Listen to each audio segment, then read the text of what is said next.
எடப்பாடி பழனிசாமி அவர்கள் கலந்து கொண்ட நிகழ்ச்சியில் ஜெயலலிதா எம்ஜிஆர் படங்கள் இல்லாதது வருத்தம் அளிக்கிறது அப்படிங்கிறது குறிப்பிட்டிருக்கிறாரு. அந்த கூட்டம் எடப்பாடி ஒற்றை தலைமை சிங்கிள் லீடர்ஷிப் பண்ணி காட்டக்கு தான் பண்ணிச்சு. 2026 விழுற ஓட்டு எனக்கு உள்ளக்கூடிய ஓட்டு. விஜயெல்லாம் ஒரு கூட்டணியில் சேர்த்து சீட்டை கொடுத்து நாளைக்கு அவர் இன்னைக்கு கட்சிகள்லாம் கம்பெனி ஆயிடுச்சு, எல்லாரும் ஒற்றுமையானு சொன்னா நாளைக்கு தோத்துட்டுன்னா அவர் தலைவர் பதவி தூக்கி போட்டுருவாங்க. பாஜக கூட்டணி வந்ததுன்னா எல்லாமே இந்துத்துவால நாளை கரைஞ்சிருவாங்க. இந்த ரெண்டையும் அவர் ஏற்றுக்க மாட்டார்.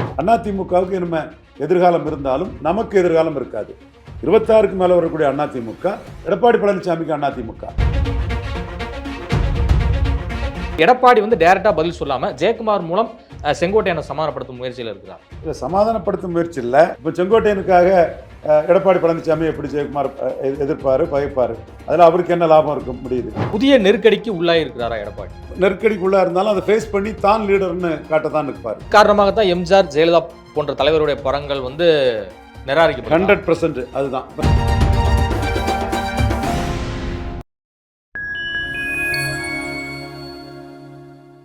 ஃபைன் டைம் வாய்ஸ் நேயர்களுக்கு வணக்கம். நான் உங்கள் சங்கீத் குகன். நம்ம சிறப்பு நிகழ்ச்சியில் நம்மோடு இணைந்திருக்கிறார் மதிப்பிற்குரிய அரசியல் திறனாய்வாளர் திரு ரவீந்திரன் துரைசாமி அவர்கள். வணக்கம் சார். வணக்கம் குகன். எப்படி சார் இருக்கீங்க? நல்லா இருக்கும் தம்பி. முன்னாள் அமைச்சர் செங்கோட்டையன் அவர்கள் சமீபத்தில் ஒரு செய்தியாளர் சந்திப்பில் தெரிவித்த கருத்து என்பது பெரும் பரபரப்பை பற்ற வைத்திருக்கிறது அதிமுகவிற்குள்ள.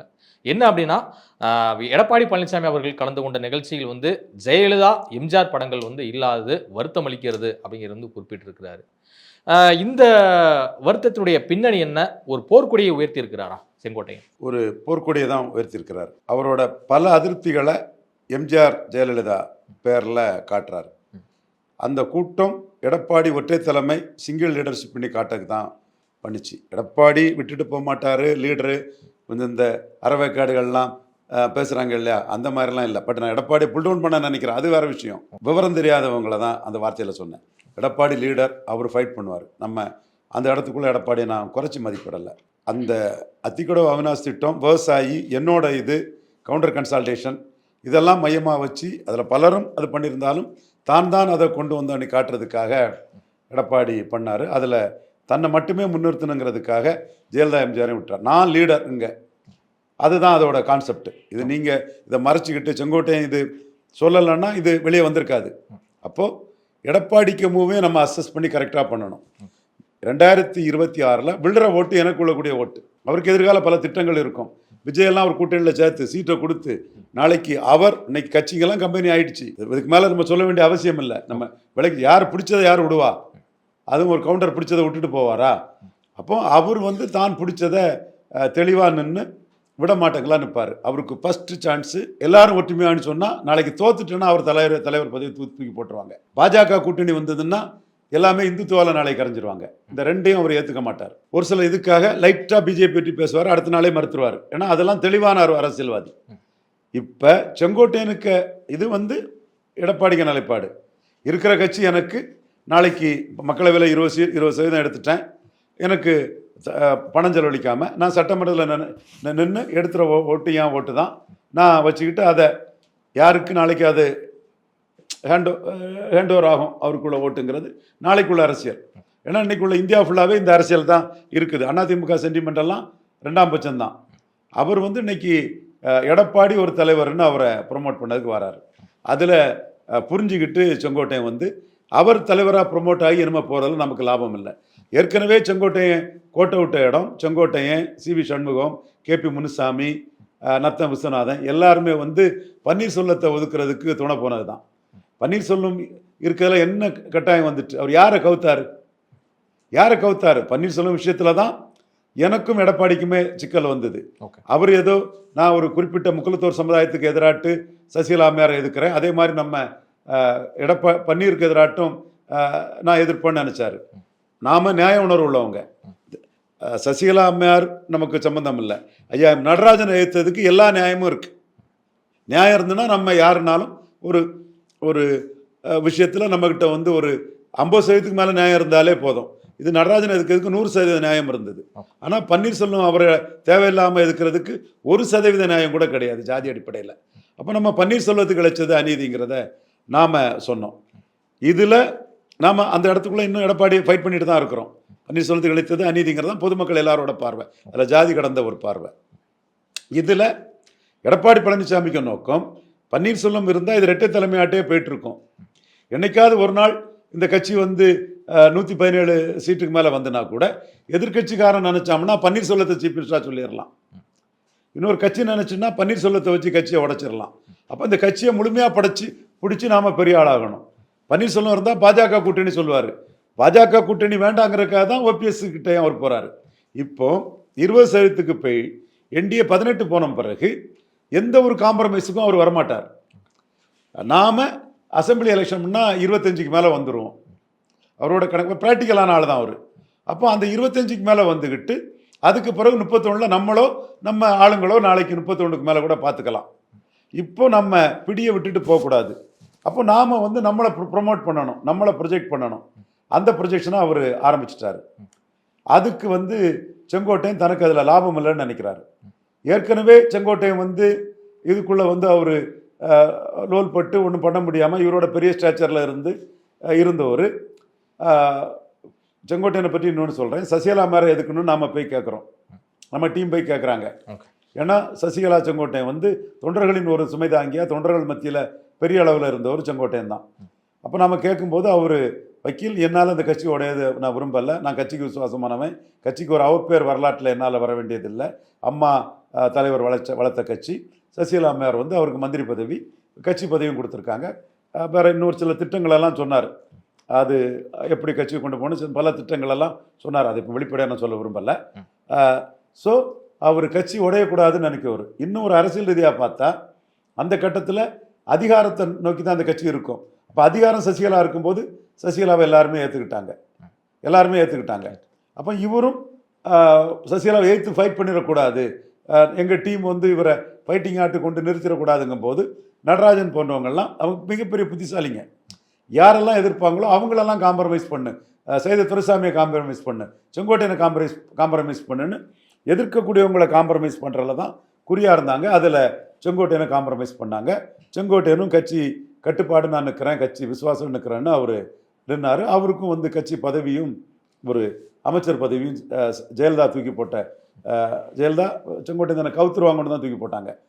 ஜெயலலிதாவால் தூக்கி போடப்பட்ட செங்கோட்டையனுக்கு சசிகலா அம்மையார் கொடுத்தாங்க. சாந்தோமில் 2011 டிஸ்கஷன் பண்ணுவோம், எப்படி கேண்டிடேட் போடணும், எல்லா வகையிலும் கேண்டிடேட் பண்ணணும், மேல் சபை எப்படி தடுக்கிறதுங்கிறதெல்லாம் நாங்கள் பேசுவோம். அதே மாதிரி கிருஷ்ணசாமியை கூட்டணி கொண்டு வரும்போது அவசியங்கிறத நான் சொன்னேன். கிருஷ்ணசாமிக்கு ஓட்டு இலவச ஓட்டாட்டு திமுக கழகத்துக்கு போகுது. அப்போ கிருஷ்ணசாமி கூட்டணியில் சேர்த்தா தான் சவுத்தில் ஜெயிக்க முடியும். கலைஞர் அதை தேவர் சமுதாயத்துக்கு எதிர்ப்பாக அந்த ஓட்டு இலவசமாக போகும்போது கிருஷ்ணசாமிகிட்டே அந்த ஓட்டு கண்ட்ரோலை இழந்து போகுது. அப்போ அவருக்கு கூட்டணியில் சேர்க்கணும்னு சொல்லுவேன். அப்போ அவர் வந்து எப்படி அது இருக்குன்னு சொல்லும்போது 2004, 2006, 2009 3 எலெக்ஷன்லையும் தென் மாவட்டங்களில் அதிமுக தோத்தது. நீங்கள் நடராஜன் தரப்பு பத்திரிகையில் சொல்வதை தாண்டி 10 சீட்டுக்கு 9 சீட்டு தோற்று போச்சு சவுத்தில். 2004 ஒன்றும் ஜெயிக்கலை.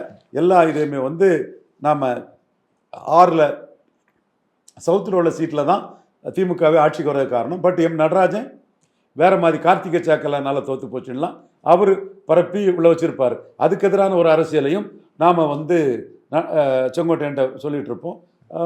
முடிஞ்ச பிறகு பல நாட்கள் அவர் வீட்டில் தான் மத்தியானம் சாப்பாடு. அப்போ அவர் ரொம்ப அன்பாக வக்கீல் கீரை போட்டுவிடுங்க, அது போட்டுக்கிட்டு ரொம்ப ரொம்ப அருமையாக விமர்சிக்கக்கூடிய ஒரு குணம் கொண்டவர். ரொம்ப என்னோட ஒரு சகோதரர் மாதிரி தான் அவர் பிஹேவ் பண்ணுவார். நம்ம அப்புறம் தமிழ்நாடு சீஃப் மினிஸ்டராக கொண்டு வரணும் சசிகலாவுக்கு எதிரானுங்கிற எண்ணம் மட்டும் நமக்கு அப்போவே நம்ம இது பண்ணிட்டு இருந்தோம். நமக்கு கிடைச்ச வாய்ப்பு மோடிங்கிற நம்ம வாய்ப்பு தாஸ் நரேந்திர மோடி வச்சு அடிச்சிட்டோம். இவரையும் நம்ம அந்த சசிகலாவுக்கு எதிரான அந்த மூலை நம்ம ஸ்கெட்ச் பண்ணி தான் வச்சுருந்தோம். அந்த மேல் சபை வரக்கூடாதுங்கிறதுக்காக வந்து அதில் ஒரு பாயிண்ட் என்னென்னா அபாலிஷன் அண்ட் ரிவைவல்னு சொல்லியிருப்பாப்புல. மேல் சபையை ஒழிக்கிறது தான் அம்பேத்கருக்கு நோக்கம்னு இது பண்ணுறது, அந்த வழக்கு போடுறது. கடைசியில் மேல் சபை வரல. ஏன்னா மேல் சபை வந்தால் திமுக சாதகமாக அரசியல் பண்ணணுன்னு அந்த கட்டத்தில் எல்லாமே ஜெயலலிதா அம்மையார் அவர்கிட்ட தான் பொறுப்பை கொடுத்துருந்தாங்க. கடைசி நேரத்தில் சசிகலா அப்போ கட்டத்தெல்லாம் சொல்லுவாப்பில்ல, நான் வரும்போது அண்ணேன்னு சசிகலா அம்மையார் வந்து கும்பிட்டுட்டு போகிறதெல்லாம் சொல்லுவாப்பில்ல. அப்போ நான் சொல்லுவேன், ஜெயலலிதாட்ட அவங்க ஸ்ட்ராங்காக இல்லை, ஸ்ட்ராங் ஆகும்போது நிலைமை மாறும், அதுலேயும் நம்ம எச்சரிக்கையாக இருக்கணும்னு சொல்லுவேன். கடைசியாக அது ஸ்ட்ராங் ஆகிட்டாங்க, இவருக்கு டிக்கெட்டே கிடைக்குமாங்கிற ஒரு சூழ்நிலைலாம் உருவாச்சு. ஓகே, இது வந்து 2011. அப்போவே நம்ம வந்து சசிகலா அம்மையாருக்கு எதிராக நீங்கள் ஒரு ஃபோர்ஸாக வரணும், மக்கள் உங்களை ஏற்றுக்குவாங்க அப்படிங்கிறதுல செங்கோட்டையன்கிட்ட நாம் பேசிகிட்டு இருப்போம். ஃபைனலாக அவர் சசிகலா தரப்பு வந்து கட்சி உடையக்கூடாதுன்னு நடராஜனுக்கு சூப்பர் ஸ்ட்ராட்டஜி, நம்ம அவரை அறிவாளி புத்திசாலிங்கிறத நம்ம அதில் அக்செப்ட் பண்ணி தான் தீரணும். செங்கோட்டையிட்ட காம்ப்ரமைஸ் பண்ணி அவங்க காம்ப்ரமைஸ் ஆனாங்க. அந்த காலகட்டத்துக்கு பிறகு இப்போ இந்த ரிவோல்ட் பண்ணியிருக்காருன்னா அதிமுகவுக்கு நம்ம எதிர்காலம் இருந்தாலும் நமக்கு எதிர்காலம் இருக்காது. 26க்கு மேலே வரக்கூடிய அதிமுக, எடப்பாடி பழனிசாமிக்கு அதிமுக முழுக்க அது உள்ற ஓட்டு, எடப்பாடி தலைமைக்கு உள்ற ஓட்டுன்னு எடுப்பார். 1977 கலைஞருக்கு 24.8% வாக்கு கிடைச்சது இல்லையா, அந்த ஓட்டு கலைஞருக்கான வாக்கு. ஏன்னா நெடுஞ்செழியெல்லாம் போகும்போது குமரியானந்தன் சொன்னார், எம்ஜிஆர் போயிட்டாரு, என்னமோ போகிறவங்களும் அவங்க கை பையும் தான் போகும், நிழல் கூட போகாதுன்னு குமரியானந்தன் நாவலர் நெடுஞ்செழியனை வச்சு ஒரு அறிக்கை விட்டுருந்தார். அப்போ அந்த கண்ணோட்டத்தில் 25% வாக்கும் கலைஞருக்க வாக்கு. அதே மாதிரி ஒரு கணிசமான வாக்கும் கொங்கு மண்டலத்திலிருந்து கணிசமான இடங்களையும் வன்னியர் மண்டலத்திலேருந்து கணிசமான இடங்களையும் பிடிச்சி ஒரு பவர்ஃபுல்லாக மு.க. ஸ்டாலினுக்கு ஒரு லீடராக நின்னா போதுங்கிறதான் குறைஞ்சபட்ச எடப்பாடிக்கு எண்ண ஓட்டம். அந்த ஸ்ட்ராட்டஜிக்குள்ளே செங்கோட்டையனுக்கு எந்த லாபமும் இல்லை. ஸோ எடப்பாடி கூட இனிமே பயணிக்கிறது அதிமுகன்னு போகிறதுல எந்த லாபமும் இல்லைங்கிறத உணர்றாரு. கொங்கு மண்டலத்திலே தேர்தலை போட்டியிடாதது, வன்னியர் மண்டலத்தில் தேர்தல் போட்டியிடாதது, நான் கொங்கு வேளாளர் மத்தியிலையும் நான் வன்னியர்கள் மத்தியிலையும் அதிமுக பலகீனம் அடைஞ்சிருக்குங்கிறது கொங்கு வேளாளரான செங்கோட்டையனுக்கு ரொம்ப நன்றாகவே தெரியும். கட்சி எவ்வளோ பெரிய கட்சி கொங்கு மண்டலத்துக்குள்ளே கண்டஸ்ட் பண்ணலைன்னா சீமான் அதில் நான் பெனிஃபிஷரி காஸ்ட் ஆஃப் ஏடிஎம்கேல ஏறுறாருங்கிறதும் அவருக்கு தெரியும். இந்த கட்டத்துக்குள்ளே இனிமேல் எடப்பாடிக்கு எதிர்காலம் இருக்குமா, எடப்பாடியை நம்பினா நமக்கு எதிர்காலம் இருக்குமான்னு செங்கோட்டையன் யோசிக்க ஆரம்பிச்சிட்டாரு. இப்போ அவருக்கு எதுக்குமே ஒரு தீர்வு உண்டுங்கிற ஒரு எண்ண ஓட்டத்தில் பல அழுத்தங்களுக்கு மத்தியில் ஜெயலலிதா பேரை வச்சு இதை அவர் ரிவோல்ட் பண்ணியிருக்காரு. ஜெயலலிதாவையும் எம்ஜிஆரையும் தள்ளி வச்சுக்கிட்டு தான் ப்ரொஜெக்ஷனில் கட்சிக்குள்ளே விழுற ஓட்டு தனக்குன்னு எடப்பாடி ஒரு ஸ்ட்ராட்டஜி பண்ணி கொண்டு போகக்கூடிய சூழ்நிலையில் இது அதிமுக கட்சி ஜெயலலிதா அம்மையாரோட செல்வாக்கில் எம்ஜிஆர் செல்வாக்குள்ள கட்சிங்கிற ஒரு போர்க்கொடியை தொடங்கியிருக்காரு. இதற்கு குஜராத் சைட்லேருந்து ஆதரவு இருக்குன்னு சொல்கிறாங்க. எப்படி போகுது என்ன போகுதுங்கிறது வரும் நாட்களில் தான் தெரியும். ஏற்கனவே இது தோற்று போன கட்சி. நான் முன்னாடியே சொன்னேன், தோற்று போன கட்சியில் பிளவுன்னா அது தாங்காதுன்னு சொன்னேன். இப்போ அடுத்த கட்ட இது உருவாயிட்டு இருக்குது. எப்படி இதை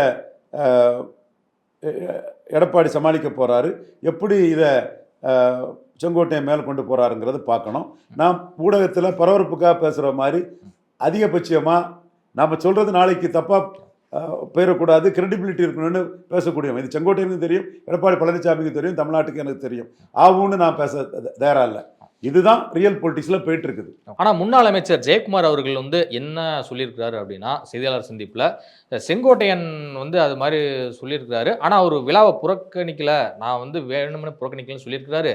ஆனால் அந்த பர்டிகுலர் விழா அத்திக்கடவு அவிநாசி திட்டம் என்பது விவசாயிகளால் நடத்தப்பட்ட விழா, அங்கே எப்படி படத்தை போடுவாங்க அப்படிங்கிறது அவர் ஒரு பதிலாக கொடுத்துருக்கிறாரு. அப்போ எடப்பாடி டைரெக்டாக பதில் சொல்லாமல் ஜெயக்குமார் மூலம் செங்கோட்டையனை சமாதானப்படுத்தும் முயற்சியில் இருக்கிறார். இல்லை, சமாதானப்படுத்தும் முயற்சி இல்லை. திரையாளர் கேட்டதுக்கு ஜெயக்குமார் சொல்கிறாரு, எடப்பாடி பொதுச் செயலாளராக இருக்கார், ரெட்டெல்லாம் அவர்கிட்ட இருக்குது, என்ன நடக்கும் யாது நடக்கும்னு ஜெயக்குமாருக்கும் தெரியாது. இப்போ செங்கோட்டையனுக்காக எடப்பாடி பழனிசாமி எப்படி ஜெயக்குமார் எதிர்ப்பார் பகைப்பார், அதில் அவருக்கு என்ன லாபம் இருக்க முடியுது? இப்போ இந்த கட்சியோட இன்னொரு தன்மை என்னன்னா, வட தமிழகத்தில் உள்ள அதிமுக காரங்கள்லாம் பாஜக சுத்தமாக வேண்டான்னு நினைக்கிறாங்க. சி.வி. சண்முகம், கே.பி. முனுசாமி, வீரமணி, அன்பழகன், சொரத்தூர் ராஜேந்திரன், பாலூர் சம்பத்து இந்த மாதிரி உள்ள குறிப்பாக பவர்ஃபுல் வன்னியர் லீடர்ஸ் எல்லாம் வேண்டான்னு நினைக்கிறாங்க. கே.சி. வீரமணி உட்பட. கே.சி. வீரமணி, ஏன்னா அவங்க பகுதியில் கிறிஸ்தவ முஸ்லீம்களை ஒரு 15% மேலே கண்டிப்பாக இருப்பாங்க. வட மாவட்டங்கள் இருக்கு. அப்போ பாஜகவுக்குள்ள பலம் ஒரு 2%, 3% தான் இருக்கும். சட்டமன்றம்னா அவ்வளோதான் இருக்குன்னு அவங்க கணக்கிடுறாங்க. ஸோ பாஜக கூட்டணிங்கிறது அவங்களுக்கு பெரிய மைனஸ். அதனால அவங்க வேண்டாங்கிறாங்க. அதிமுக வலுவாக இருக்கிறதும் அந்த இடத்துல தான் இருக்குது. 30% அதிமுக தாண்டின இடங்கள்லாம் வன்னியர்கள் அடர்த்தியாக வாழக்கூடிய பகுதிகளும், கரூர் மாதிரி கொங்கு வேளாளர் பகுதியில் ஏதோ 1-2 பகுதிகளும் தான் 30% தாண்டி இருக்கு. அப்போ இந்த சேலம் 38%, விழுப்புரம் 35, சிதம்பரம் 35, கள்ளக்குறிச்சி நாமக்கல்லாம் 38-40 இந்த மாதிரிப்பட்ட இடங்களை காஞ்சிபுரம் அதிமுகன்னு ஒரு செல்வாக்குள்ள நிரூபிச்ச இடங்கள். இந்த இடத்துல இருக்கக்கூடிய அதிமுக காரங்கள்லாம் கிறிஸ்டின் முஸ்லீம்ஸ் இங்கே இருக்கிறாங்க, அவங்க நம்ம கூட வந்தால் தான் நமக்கு இங்கே வெற்றி பெற முடியும். அப்படிப்பட்ட ஒரு சூழ்நிலையில் பாஜக மைனஸ்ன்னு நினைக்கிறாங்க. ஆனால் தெற்க மேற்க இருக்கக்கூடிய அதிமுக காரங்க இங்கே மேற்க கிறிஸ்டின் முஸ்லீம் கம்மி, பாஜகவுக்கும் ஒரு கணிசமான செல்வாக்கு இருக்குது. அப்போ பாஜக நம்ம கூட நின்னா தான் அங்கே ஜெயிக்க முடியும். For example Velumani very powerful, நம்ம செந்தில் பாலாஜிக்கு அடுத்தபடியான ஒரு பெரிய ஆர்கனைசர் அவர், சந்தேகமே இல்லாமல். மூணாவது தான் எடப்பாடியை நான் சொல்லுவேன். ஆனால் அவர் வாங்கி கொடுத்த 21 தொகுதியில் பெரும்பாலான தொகுதியில் அதிமுக வெற்றி பெற்று ஆமாம், கோயம்புத்தூரில் கலைஞரோட சாதிச்சவர். அப்போ அவர் என்ன ஆயிடுச்சு, பாஜக எழுச்சியில் அவர் மூணாவது போக வேண்டிய சூழ்நிலை வந்துட்டு. பலரும் அண்ணாமலை 2வதா வேலுமணி 2வதான்னு தான் கேட்டாங்க. அப்போ 3வது போயிட்டாருன்னு சொல்லும்போது அடுத்து அவர் என்ன நினைப்பாருன்னா பாஜக இல்லாமல் நம்ம ஜெயிக்க முடியாதுன்னு நினைப்பார். வேலுமணி அது மாதிரி யோசிக்க ஆரம்பிச்சிட்டார். ஆமாம், அங்கே வந்து அதிமுக செல்வாக்கு குறைஞ்ச பகுதி தான், தெற்கையும் அதிமுக செல்வாக்கு குறைஞ்ச பகுதி தான். குறைஞ்ச செல்வாக்குள்ள பகுதியில் பாஜக கூட்டணி வேணும்னு நினைக்கிறாங்க, நிறைஞ்ச செல்வாக்குள்ள பகுதியில் பாஜக மைனஸ்ன்னு நினைக்கிறாங்க.